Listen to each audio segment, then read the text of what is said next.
Появление Махди. Хадисы, в которых упоминается Махди. В достоверных хадисах говорится, что Всевышний Аллах в конце времен пошлет справедливого правителя, который встанет во главе нашей общины. Будет он из семейства посланника, мир ему и благословение Аллаха, одним из потомков Фатимы, да будет доволен ею Аллах. И имя его отца будет совпадать с именем посланника, мир ему и благословение Аллаха, и именем его отца. В хадисах он описывается как человек с широким лбом и орлиным носом. Он наполнит землю справедливостью после того, как наполнилась она притеснением и несправедливостью. Вот некоторые хадисы о нем. Хадис первый.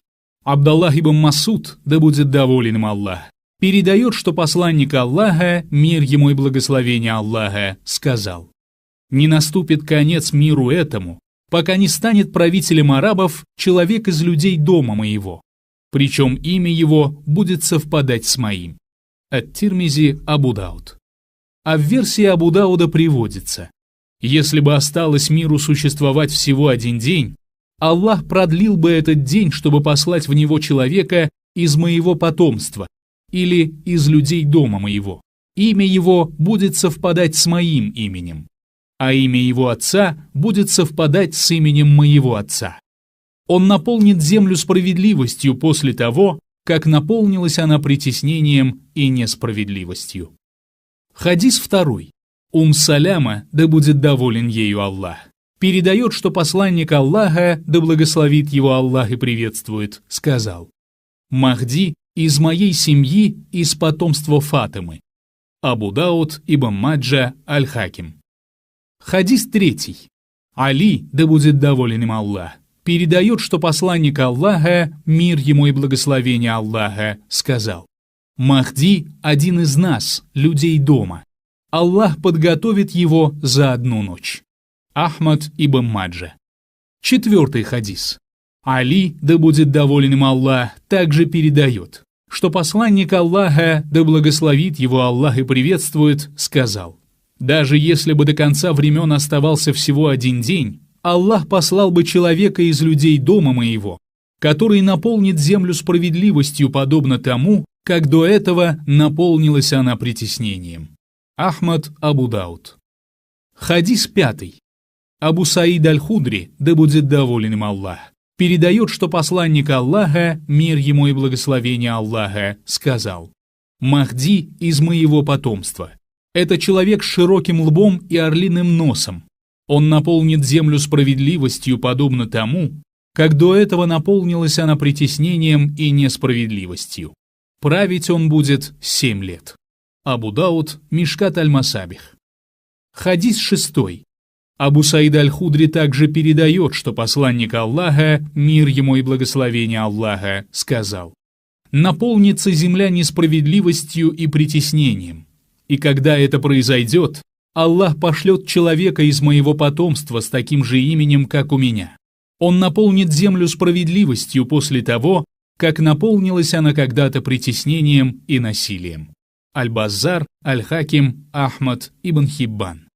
Абу Нуайм приводит этот хадис в книге «Украшения» в таком виде: «Не наступит час, пока не наполнится земля притеснением, несправедливостью и жестокостью, после чего появится человек из моей семьи и наполнит землю справедливостью, подобно тому, как раньше наполнилась она притеснением и несправедливостью». Абу Саид передает такой хадис: «Появится в моей общине Махди, и Аллах дарует ему дождь, и земля выведет свои растения, и даровано будет людям богатство, которое будет распределяться справедливо. И станет много скота, и община обретет могущество. Проживет она так 7 или 8 лет». Аль-Хаким. А вот версия этого хадиса, приводимая у Абу Дауда. Даже если бы миру этому оставалось существовать всего один день, Аллах продлил бы этот день для того, чтобы послать в него человека из моего потомства. Имя его будет совпадать с моим именем, а имя его отца с именем моего отца, и он наполнит землю справедливостью. Насколько достоверны хадисы, в которых упоминается Махди? Шейх Абдаль-Азиз ибн Абдаллах ибн Бас, да помилует его Аллах, сказал по этому поводу следующее. Люди осведомлены о Махди. Хадисов о нем существует немало, и они передаются большим количеством людей, что не оставляет сомнений в их достоверности. Об этом говорили многие ученые. Хадисы эти передаются по разным путям, от разных людей. Однако смысл у них у всех один, хотя он и облачен в разные формы. Эти хадисы указывают на появление в будущем реального человека, обладающего определенными качествами. Его имя Мухаммад ибн Абдаллах аль-Аляви аль-Хасани. Он будет потомком аль-Хасана ибн Али ибн Абу Талиба, да будет доволен им Аллах. Этот правитель – милость Всевышнего Аллаха, которую пошлет он нашей общине в конце времен. Он придет и установит справедливость, и при нем восторжествует истина. Он устранит насилие и притеснение, и через него Аллах распространит благо и справедливость в мусульманской общине и выведет людей на истинный путь. Я изучил немало хадисов, в которых говорится о Махди, и пришел к такому же выводу, как и аш-Шаукани, Ибн аль-Кайим и другие. Среди них есть достоверные, есть хорошие, есть слабые, но подкрепляющие друг друга, и есть присочиненные. Нам же достаточно тех, у которых нормальные иснады, независимо от того, достоверны ли они сами по себе или считаются таковыми из-за наличия других достоверных хадисов с таким же смыслом. А слабые хадисы, подкрепляющие друг друга, принимаются учеными в качестве аргумента. Абсолютное большинство ученых считают, что Махди действительно появится в конце времен, и это истина. Что же касается тех немногих ученых, которые отрицают грядущий приход Махди, то на их слова не стоит обращать внимания. Конец цитаты.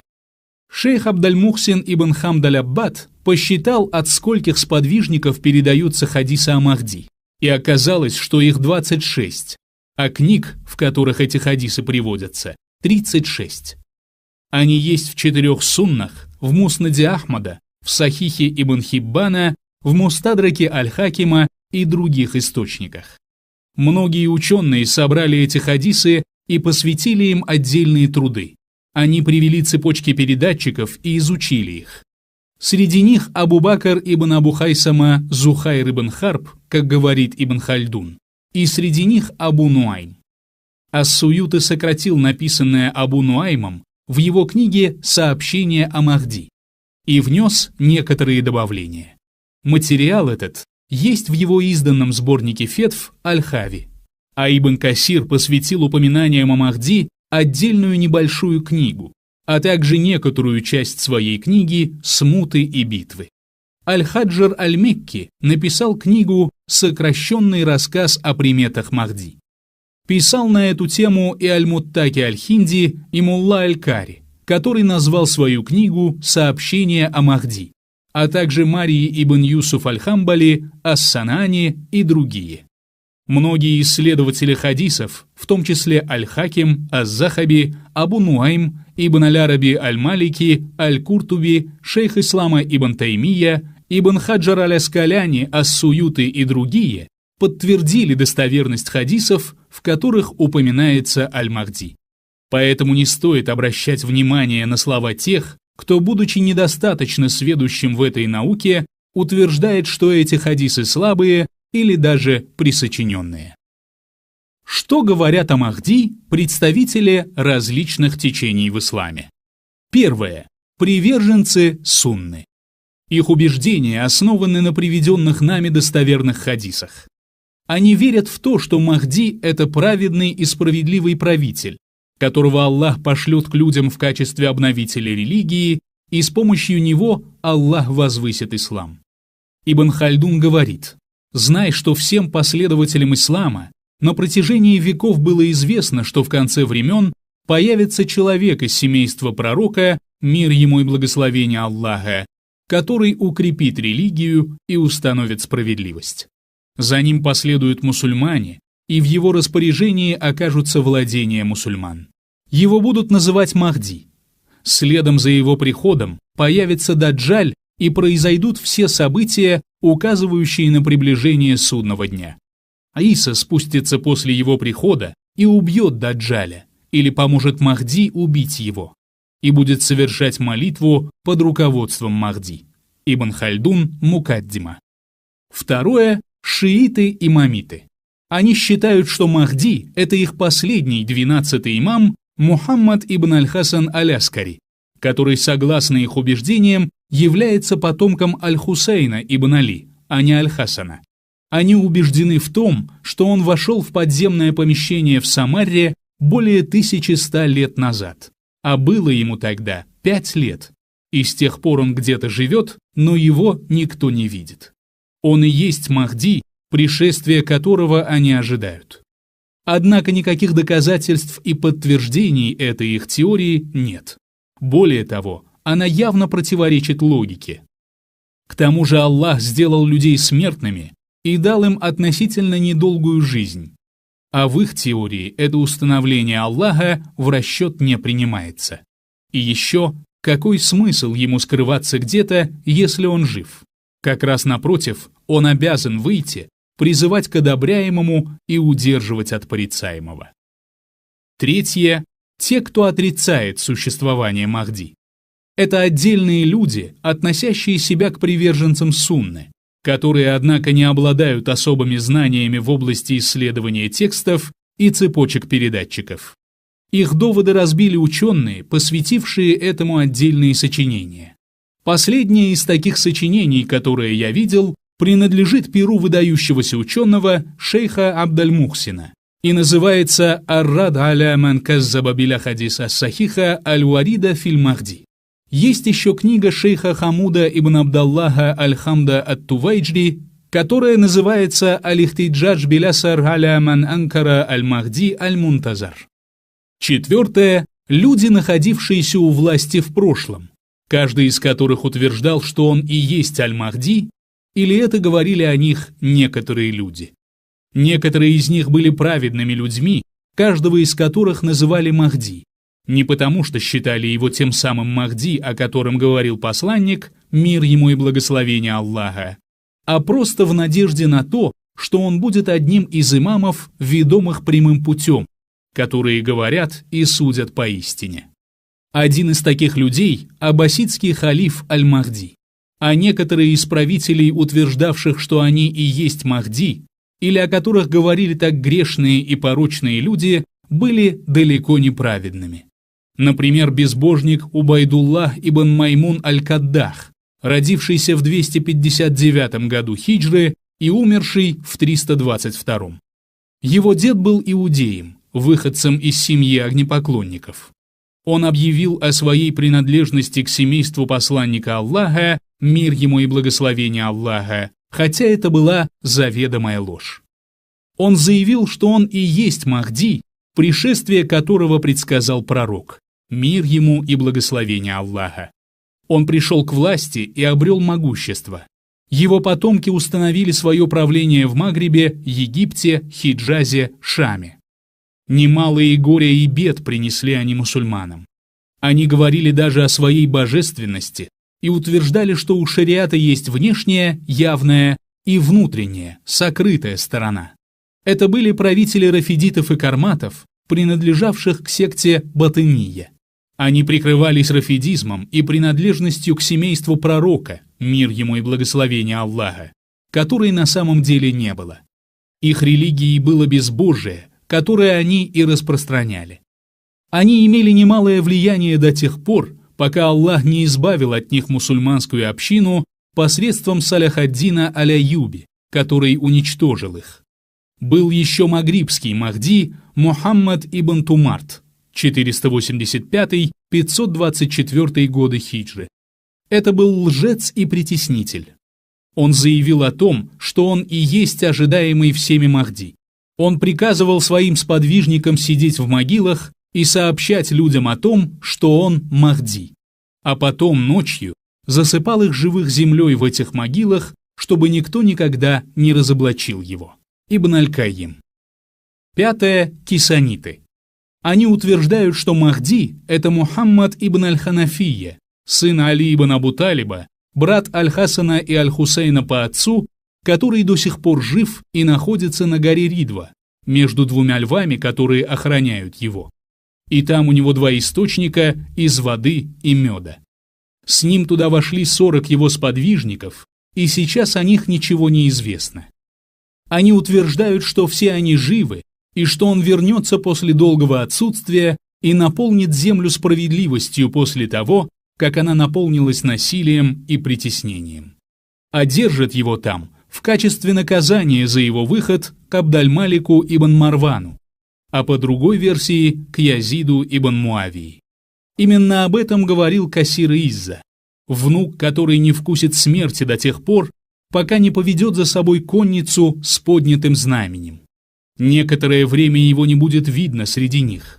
Он на горе Ридва, и у него вода и мед. Ас-Сеид Аль-Хумайри тоже был последователем этого течения. И вот написанные им строки.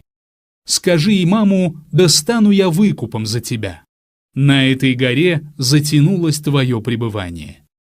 Как же ничтожны их умы, как мало они понимают, верят абсолютно бездоказательным убеждениям. Время пришествия Махди. Шейх Абдалязиз ибн Баз говорит, Ибн Касир в книге «Аль-Фитам валь-Маляхим» пишет, «Я думаю, произойдет это, когда спустится Иса». На это указывает хадис, переданный Аль-Харисом ибн Абу Усама. В нем говорится их предводитель Махди. А это указывает на то, что когда спустится Иса ибн Марьям, Махди уже будет с людьми. На это указывают и некоторые версии хадиса, приводимые у Муслима, и не только. Однако четких указаний в них нет. Поэтому утверждение это, хотя и очень вероятное, но далеко не категоричное. Муслим приводит в своем сахихе сообщение от 3 матерей верующих, Салямы, Хафсы и Айши, о том, что посланник, мир ему и благословение Аллаха, сообщил, что войско отправится к дому за укрывшимся там человеком и сделает так, чтобы оно провалилось под землю в пустыне. Саляма рассказывает, посланник Аллаха, мир ему и благословение Аллаха, сказал, «Один человек будет искать убежище у дома, и пошлют за ним войско, и когда будут они проезжать через пустыню, земля под ними провалится». Я спросила, «О посланник Аллаха, а как же те, кто был с ними не по своей воле?» Он ответил, «Они тоже провалятся вместе с ними. Однако в судный день, когда они будут воскрешены, с каждым из них поступят согласно его намерению». Муслим. А Хафса, да будет доволен ею Аллах, передает, что посланник Аллаха, мир ему и благословение Аллаха, сказал, «К этому дому непременно направится войско, которое предпримет поход на него.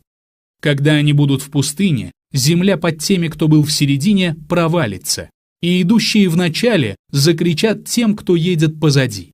А потом земля провалится и под ними, и останется только один человек, который и сообщит людям о том, что произошло». А в другой версии хадиса говорится, «Придут к дому в поисках защиты люди, которые будут немногочисленны и беззащитны, и у них не будет оружия и снаряжения». Муслим. Айша, да будет доволен ею Аллах, передает, что однажды пророк, мир ему и благословение Аллаха, стал вздрагивать во сне.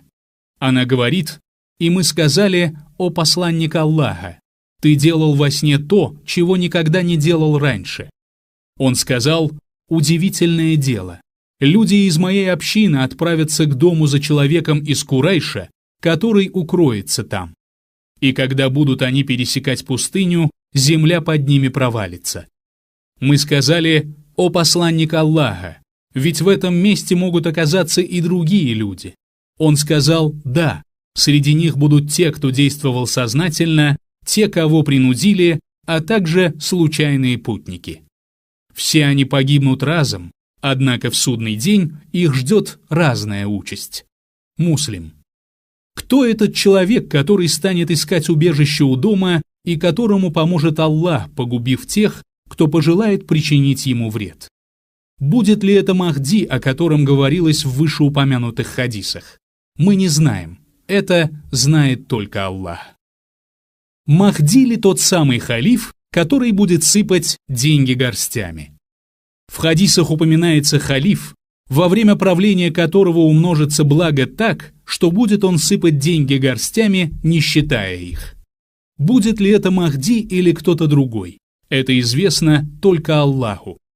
Джабир ибн Абдаллах, да будет доволен Аллах им и его отцом, передает, что посланник Аллаха, мир ему и благословение Аллаха, сказал: «При жизни последних поколений моей общины появится халиф, который будет сыпать деньги горстями». Муслим. А Абу Саид передает, что посланник Аллаха, мир ему и благословение Аллаха, сказал: «Будет среди ваших халифов такой, который будет сыпать деньги горстями, не считая их». Муслим.